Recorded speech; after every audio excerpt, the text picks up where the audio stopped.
friends, it's Gloria and welcome back to another video. I have a very exciting announcement today. I will be one of the hosts this year for HISTORATHON 3.0. This is a month-long readathon for historical fiction lovers. I am joining alongside Amanda from The Curly Reader and Lindsay from Lindsay's Little Library. The three of us are so excited to host this year's readathon, and we came up with a very fun theme. It's called A Stitch in Time, and it has 9 prompts, and it's a little bit of like a choose your own adventure kind of style readathon. So to kick things off, we have a group read book, and that is going to be The Lost Girls of Willowbrook by Ellen Marie Weisman. This is a new release. It's a historical fiction mystery thriller that deals with mental health based on a real-life institution. So that is the group read, and we will be having a live show to discuss it. But also, for whatever reason, if you cannot get your hands on that book or you don't want to read it, you can also participate and kick off this challenge with any historical fiction book that has Lost in the title. And then moving on, after you complete the group read or whatever book of your choosing with Lost in the title, the next one is going to be a book set in a different country than the book that you just read. So The Lost Girls of Willowbrook is set in Staten Island, New York, so in the USA. So your next prompt is to read a book in any other country besides the US. The next prompt is a book with a similar cover than your previous book.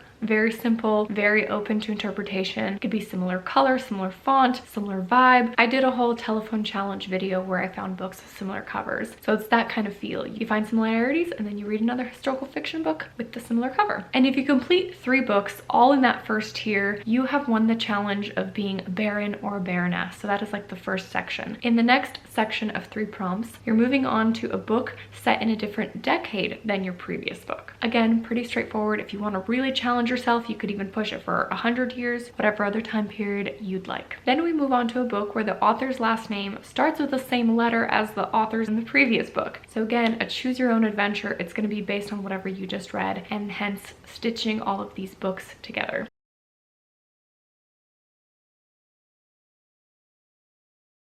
Those 3 last prompts complete the Duchess Duke category, so you have leveled up if you've completed all 6 of those reads. And then the last 3 prompts are starting off with a protagonist of a different race than your previous book. So if you read a book with a white character, read any other race. This is to encourage more diverse reading, more different characters, and I love that we have so many different kinds of historical fiction now from so many different places. There's so much to choose from. The next prompt is to read a book by an author who blurbed or reviewed the previous book. On most books, there is at least a blurb on the front, several on the back, some on inside flaps, and if you find another author's name that you're maybe familiar with that blurbed it, and you might have one of those books on your shelves, or you can get one from the library, and then the challenge is to read that book. For example, I have The Diamond Eye, which is Kate Quinn's newest book, and it is blurbed by Alison Pataki, which is the best-selling author of The Magnificent Lives of Marjorie Post. So I could read a book from that author. Also on the back, there is a blurb from Sarah Penner, Kristen Harmel, Natasha Lester, and Stephanie Dray. So I could read a book from any of those authors. I will be posting another video with my TBR based on all of these prompts and the books that I plan to read for each, so stay tuned for that. But getting ahead of myself, the last prompt is to read a book with the same number of letters in the title. So if I take The Diamond Eye,